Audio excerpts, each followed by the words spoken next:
Graham Hunter is with us this morning. Graham, good morning to you. How you doing? Buenos dias. I'm super. A quick take on whether or not Wenger is suited for the short term. Jerry, you haven't got the time. You haven't got. The best thing about this is, if Wenger takes the job, he'll get off my social media with the rubbish I've seen him speaking since he decided to become a television star. About every word that comes out of his mouth, I disagree with.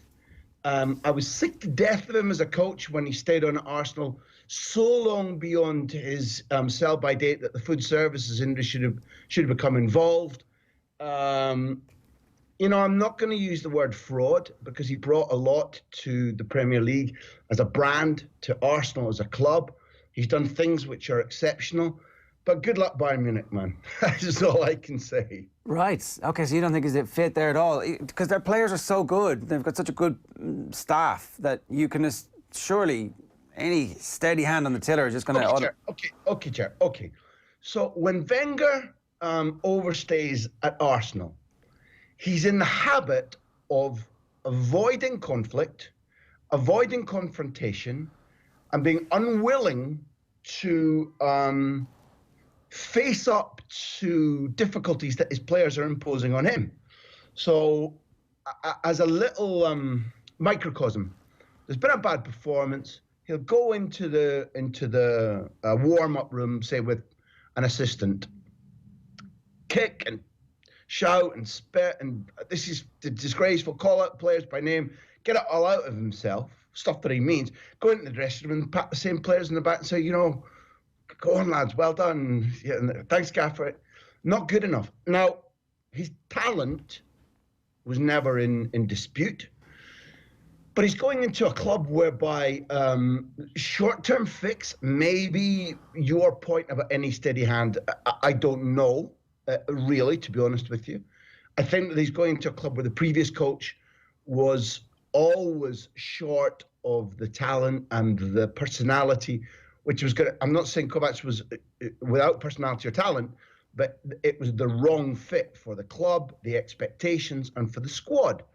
Now, I seriously don't understand why a club as mighty, and that's the word, as Bayern Munich, needs to go to a guy, who's been on gardening leave for it's like, I don't know if in Ireland you got the old Yellow Pages advert for, it's J.R. Hartley, and he's looking for fly fishing by J.R. Hartley. It's like the CIA seeing J.R. Hartley track down his own book on a telephone and say, hire that guy as a detective. Nah.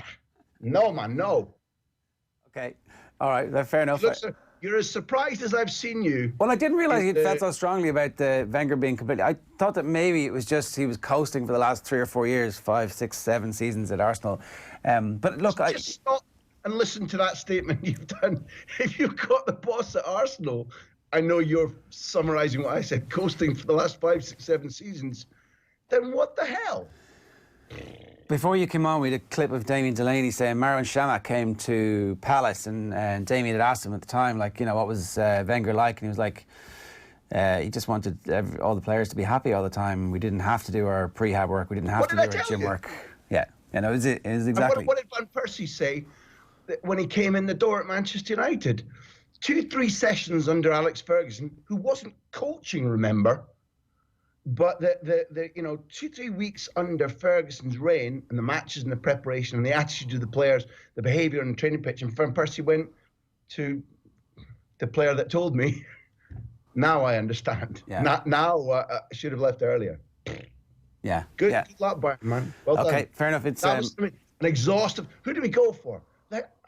Wenger. Yeah. I also hadn't realised he'd annoyed you so much as a TV analyst. That's good. I must try and dig out some of the crazy stuff that he's been saying. But look, while we're talking about things that we've just talked about, Liverpool Man City this weekend. What do you think is going to happen in that one? Look, I don't know on a one-off basis. I'll answer to you by saying that at the beginning of last season, I said Liverpool European champions. And I based it upon having had the fortune of being in to interview Andy Robertson and Milner and Klopp, and you sum not just the words but the feelings. And at the beginning of this season, I said again, I think Liverpool and Manchester City are the two best teams in Europe. If the draw doesn't pair them earlier, I think they're the Champions League finalists. So the drama behind this game in particular, if you draw out the way in which the two clubs are pitted against each other in style, in character, if you draw out the little snippets that go back and forward between the two managers, like used to go back between Alex Ferguson and Benitez, for example, Ferguson rings Benitez after Istanbul to praise him, writes him a letter, and then Benitez does his fact thing, and they fall out. You know, Pep and Klopp are on the phone after Liverpool Spurs in the Wanda Metropolitano, chit-chatting, I'll be after you next season. Now, that's a good one. I'll be coming after you. And now there's this diving thing. What was it, just under a year ago that City beat Liverpool to just begin that hauling back process? To separate them, Ger, what should happen is that Liverpool should win. I was speaking to Lou Martin this week in Camp Nou, 2 days ago in Camp Nou. He's one of two authors of the new, Pep Guardiola Manchester City book, him and Paul Balouz. I make no bones about it, published by guys my publishers. And I was speaking to Lou Martin, and he said to me, I think City win. I think that the buzz, the fitness, the form, the attitude, the goal power, he said, I think they go there and win. Okay, fine. That's a little, temperature taking. I think what should happen is that Liverpool win, because even though they're winning in extremis, even though they're carving out wins, even though their current and future schedule is inhuman, the fact that City are underpowered in terms of the key players that they'd like to be ready, I think in a clash that's so intense, that matters so much, I think you probably don't go into that match as City lacking key players and win. So, my honest opinion is that Liverpool do in this game what they've been doing for the last 4 or 5 weeks, and whether it's a comeback win or not, I think Liverpool win by a goal. Right. Yeah, it's live at 4:30 this Sunday afternoon on Off the Ball. One thing I did want to also talk to you is we did Ronaldo at the Web Summit on Tuesday, and I was absolutely blown away by how clever he was, how funny he was, how... I know, yeah. That's just what I've been telling you. I know. For years, he's extraordinary, articulate, witty. He's always a little step ahead. I mean, neither of us are doing a hagiography here, but he's so different from how people portray him, Ger. Completely different from exactly I would have said, even the impression that he has given out through the media over the years. He said a very interesting thing in the middle of the interview where I was kind of getting to the point of like, and surely you're just actually the face of this whole operation, there must be somebody behind you putting up the money to buy the club. And he was like, unprompted, he goes, and everybody keeps asking me about the money and whether or not there's a rich billionaire in the background. He's like, I really wish there was a rich billionaire in the background, but it's all my money. I'm the one who's bought this club. I looked all around England, I looked around Portugal. I'm still looking for a club in Portugal, he said, as well as the Valladolid. And it seemed to make sense. Here's like... Gerard, I'm dealing with a load of... I've got a card up my sleeve again, and the guy with whom I made take the ball, pass the ball, Duncan McMath, and his company, Zoom, are the fly-on-the-wall company who are filming Ronaldo's time at Valladolid. Right. They've been in behind the purchase, his arrival, his work as, whether you want to call it president or owner or chief executive. They brought a French chief executive in very recently who I think is a real talent. All last season, Ronaldo was the one who went about Sergio, the coach, stop, patience. We'll get out of this, and they get out of it in the penultimate day. He flew the whole squad and a film crew to Ibiza? The Balearic Islands, where he's got his mansion with a football pitch and a golf course in the back garden. And the evidence of the film so far is exactly what you're talking about. That this is a guy who you don't judge by his morphing of body size, or you don't judge by the fact that he liked, off the record asterisk, may still like, quite a busy nightlife. Well, we talked about that. He's got a brain. He's articulate. It's really clear that he's in this project not for the ego or fame. Why would you pick Valladolid? Storied club though they are, and I urge you, if you're interested in the project, go to the stadium, go to the city. It's characterful, it's beautiful. In winter, it gets freezing. Teams are going to be scared to go there. You literally think you're going to be turned to an ice block when you go there. And he's making a really damn fine job of it, in my opinion. There's a track record of American superstars getting rich enough to buy, so Michael Jordan had the Washington Wizards for a little while. It hasn't really happened that much in football just yet, but you forget too that he was a guy who was one of the first who had his own boots, that Nike made boots for him that he was wearing in the 98 World Cup. They did the same with Michael Jordan, and Michael Jordan made an astronomical amount of money. Now, Jordan obviously was getting points on every sale.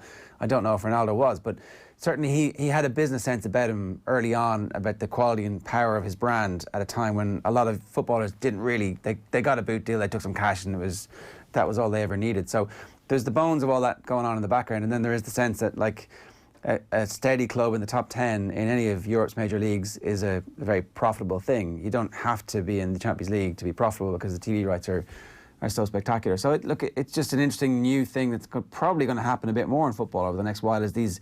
Maybe, although you started this by pointing out that you found Ronaldo to be far different from the stereotype that many imagine, not just you. And therefore, I'm not convinced that this exact pattern is going to be repeated. Megastar footballers who've got hundreds of millions, maybe, but probably doing so as front only and then taking legitimately earned profits. This guy obviously is in it for commercial reasons, he's in it for business reasons, but he's very active. It's a lot to do with his wish to be able to run a football club the way that he believes it should be run. And therefore, I still think that as your hypothesis advances over the years, I still think this particular model, because there's no TV rights money for Valladolid, their budget is absolutely tiny. I don't really see, pardon me, Ger, how he makes a profit, although he will talk about, I don't know if he did talk to you, his plan is to get Valladolid into the Champions League. Even then, the equation of how much you spend and how much you reap, I don't see him making money out of this. But he's kept his business empire. He's kept his money. He's been a shrewd man over the years in business terms. So, in my opinion, this is him using a muscle about running a club that he wants to use. And I think your hypothesis is more about mega rich footballers saying, here is a way that I can be part of something without committing integrally to it and make money from it, which is perfectly legitimate. But I think that will be different from what's going on with Ronaldo and Valladolid. Yeah, I'm really looking forward to that movie, actually, whenever it comes out, because the last one was obviously great. So they've got a track record and lots to live up to. I want to ask you about Rodrigo and a hat-trick last night.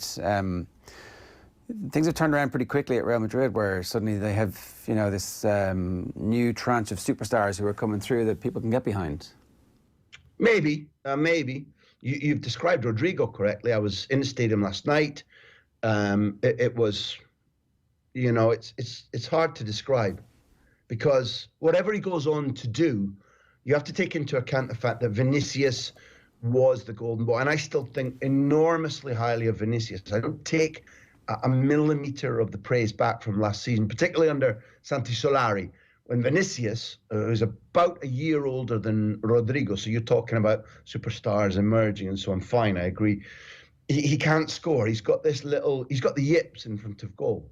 I think he's scored overall 5 goals. And at whatever he is, 19 or 20, but 19 Vinicius, 5 goals and regular, 45 games for Real Madrid is not bad going. Rodrigo, it's, what would I say? I was at Messi's first goal, and the circumstances there felt remarkable, but in a different way, because Ronaldinho gives him the ball against Albacete, a nice flipped pass, and Messi chips Valbuena, the keeper. The flag goes up, is wrong.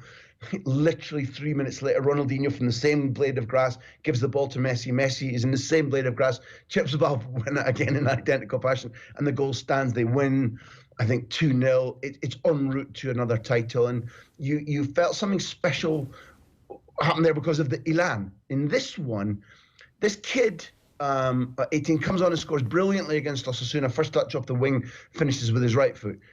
In 7 minutes, he scores twice against Gala. It's the mirror image goal coming in, I think, off the right this time and scoring with his left. And the hang, look, I guess you all watched, but for anybody looking at Off the Ball AM who didn't see the goal, the ball comes in from Madrid's left, and this 18-year-old kid is up and hanging. Just that little hang that you mentioned Jordan had. And that hang means that the bosh of his neck, he's still a kid. I interviewed him afterwards, and he's tiny. He looks 17, 18. The bosh of his head comes from the hang. His inch-perfect assist from Benzema is absolutely brilliant. Benzema sets him up at the end for what is the perfect hat-trick, right foot finish. Subtle, a little stun finish past Muslera. And, he's scoring a goal, I think, about every 85 minutes at the moment. That's whatever, 3 in the Champions League, 2 in La Liga, and he's a breakthrough kid. It's extraordinary. And I'll shut up by saying, in life you never know, this thing about door opening, another door closing, vice versa, closing, opening. Neymar is their target. Neymar comes and trains with them. They think they've got him signed. Barca Sandro Rosé, president, nicks Neymar from them. Florentino Perez fumes. There's threats of legal cases. Neymar wins the treble for Barcelona. And Florentino Perez, for all that I've criticised him for other matters, says to the club, hire extra people in Brazil. Get over there. Go and scout. Find the new Neymar. And he finds the new Neymar twice, in Vinicius and this Rodrigo kid, for whom in total they probably paid about 85 million. They've got a 19-year-old and an 18-year-old, each of whom looks utterly sensational. But Rodrigo can finish as if he was a 26-year-old. It's remarkable. Yeah, an 18-year-old and a 19-year-old at Real Madrid who are like absolute superstars. It's a good situation for themselves to be in. It's exciting, yeah, very exciting. I can't wait. I'm looking forward to getting over and seeing them at some point. Graham's great, isn't he? I've got to play this one last bit, Graham. It's more from Damien Delaney. Here he is talking about Jose Mourinho last night. So have a quick look. Mourinho's been linked with the Arsenal job. I would love to see that. I would dearly love to see that. The worst type of football. It doesn't matter, man. I think those Arsenal fans are so desperate now at this stage. They'd probably just sacrifice their whole belief system because they're so far off it. But I just think it would be fantastic to see Mourinho back in the Premier League with Arsenal of all clubs, the club he probably despises the most. Well, and like the club where he's called Wenger a voyeur, yeah, like the greatest figure in the club. I think a lot of those fans would be going, I don't know how to feel about this. But they're so desperate, they'd probably take him. Because I think he'd root out a lot of players there that are just on easy street and are not kind of a hangover from that Wenger area where they're just like, let's go and enjoy ourselves. I think he would uproot the whole thing and he would dig some serious people out and get them out of the club and just change the complete structure of the football club. But obviously the club would have to be willing to do that to give him the job. Because I think Arsenal fans are a little bit deluded at the minute because the club aren't spending money. Yeah. Right, so if they're going to spend money and they keep going down through road of trying to play football, they're not going to close the gap. The gap's going to get bigger because the other guys are moving and moving. So they might as well try and shorten it in a pragmatic Mourinho kind of way. Otherwise, we'll get used to 7th and 8th in the Premier League because that's where they're going to be. Graham, what do you think? No! What do you think I think? No, and no. I'm not saying Mourinho's a busted flush, but the special once is a tag that sticks more firmly now than special one. Arsenal would be a repeat Manchester United, but with less money. When Mourinho has been successful, and it's been extraordinary, he's had not only big budgets, but clever people signing for him. Mendes has been at his absolute peak, and that unites Porto, Chelsea and Inter. The one that sticks best with me, because the Chelsea one is self-explanatory, is at Porto when he has a season and he tells everybody on and off the record this squad's rubbish.